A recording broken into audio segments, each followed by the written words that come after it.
Hello coders, in today's video we are going to solve the 16th problem of famous Leetcode SQL 50 playlist. Today's problem is average selling price. It is an easy problem. Let us understand the table schema. Here we have two tables, the prices table and the units sold table. First, in the prices table we have four columns, the product ID, start date, end date and the price.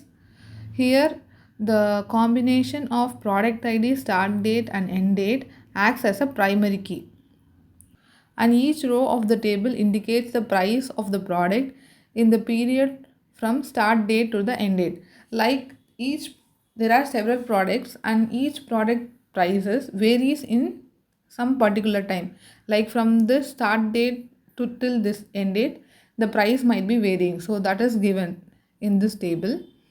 And the units sold table has three columns: product ID, purchase date and the units. Like the units sold table has the product ID and the date on which the product sold and the number of items sold. Based on the purchase date only, we will specify the price. Okay, you will be understanding this very clearly when we see the example. So let us understand the problem statement. Write a solution to find the average selling price for each product. The average selling price should be rounded to two decimal places. Okay, we are going to find the average selling price of each product. So each and every product in the prices table, for every products in the prices table, we have to find the average selling price, and the average price should be rounded off to two decimal places. So we will have some decimal places. We are going to round it off to two decimal places. If a product does not have any sold units, its average selling price is assumed to be 0.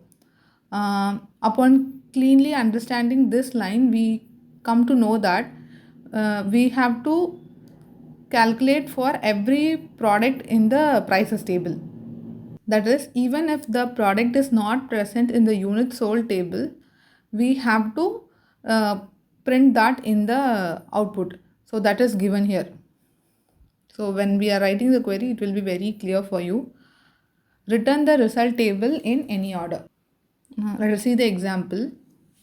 The prices table contains two products, product 1 and 2, where the price of the product 1 from 17th of February to 28th of February is 5 rupees, whereas the same product price from 1st of March to 22nd of March is 20 rupees.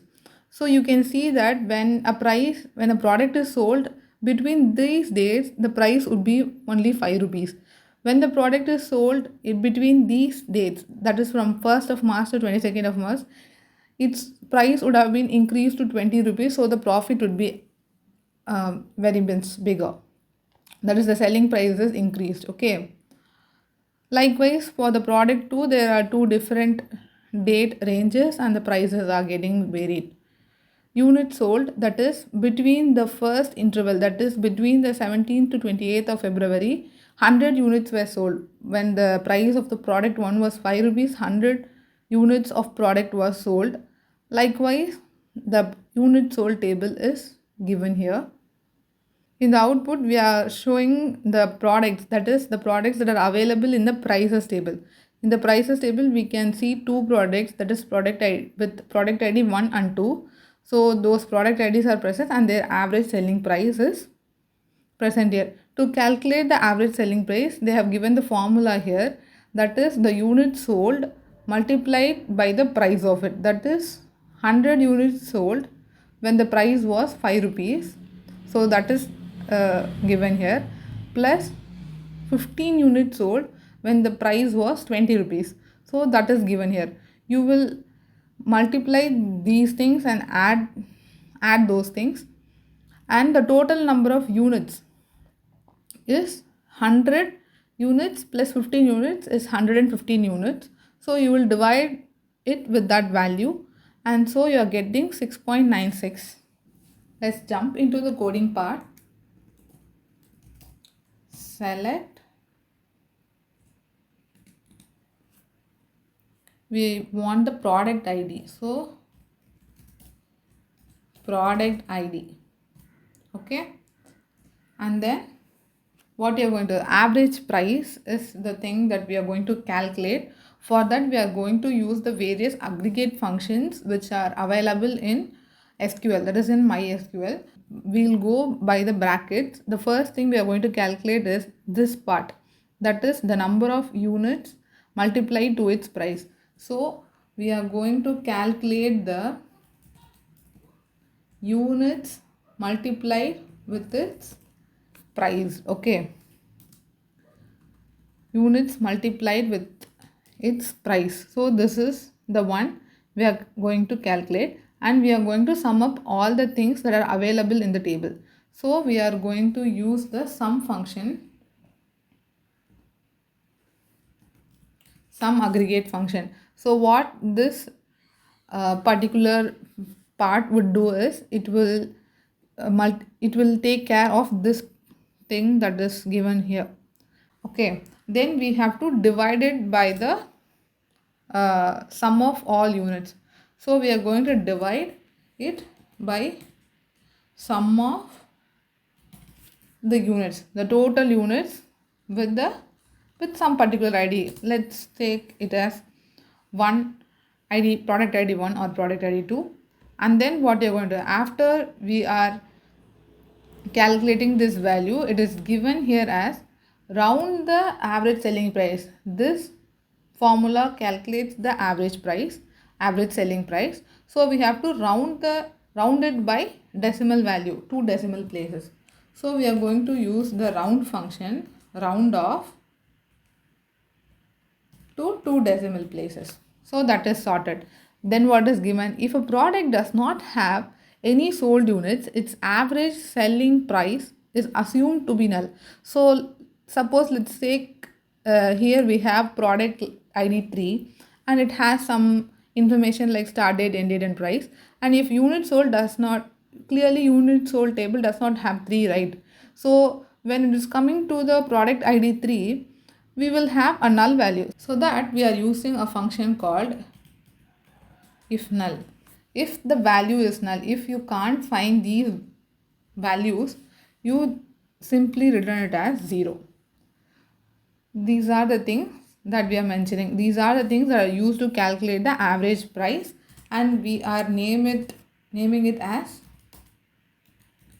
average price. Okay, like in this example we are going to use left join.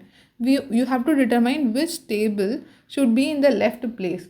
So for that we are using this line. If a product does not have any sold units, its average selling price should be assumed to be 0, which clearly defines that you have to return everything in the first table, and if it is not present in the second table also you have to present it in the output. So we are going to do what? We are going to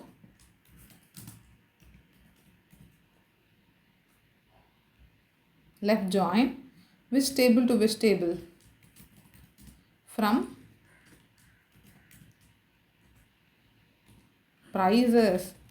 Prices is the first table, that is which is on the left side, because we want all the rows, all the different values from this table, so which is on the left side. After joining, left join to the unit sold.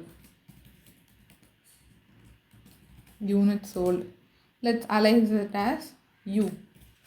So product ID is from P. Okay, just in case to get rid of any ambiguity, so we are mentioning its name on P dot product ID equal to U dot product ID. Okay, and what's the catch? The primary key of the prices table is a combination of product ID, start date and end date. Okay, so you have to combine the start date and end date also in the units sold table. For that, what you're going to do?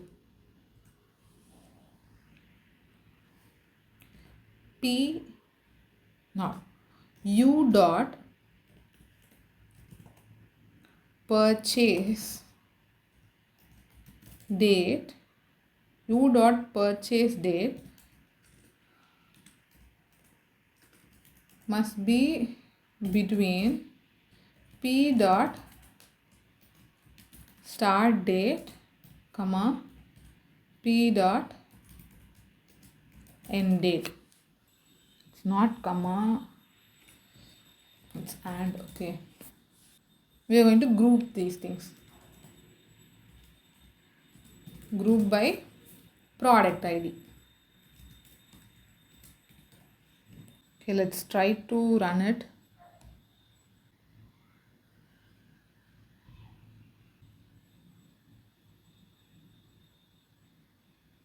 Okay, and there's an extra e, that's the issue.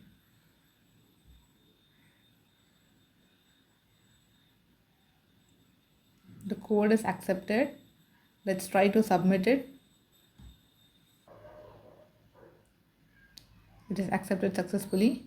Thank you for watching.